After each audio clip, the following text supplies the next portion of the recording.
You ask Tiger to solve. This deals with linear equations with one unknown. The final result is x equals 5/2. Let's solve it step by step. Simplify the expression. Group like terms. Multiply the coefficients.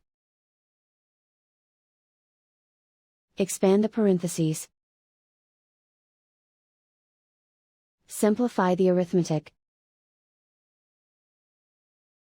Group all constants on the right side of the equation.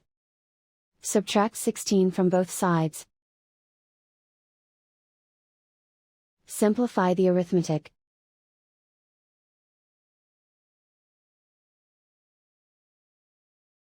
Isolate the x.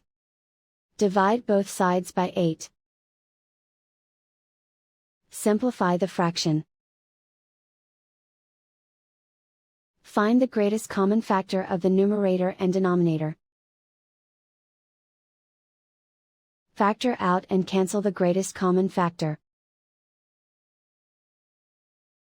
And so the final result is x equals 5/2.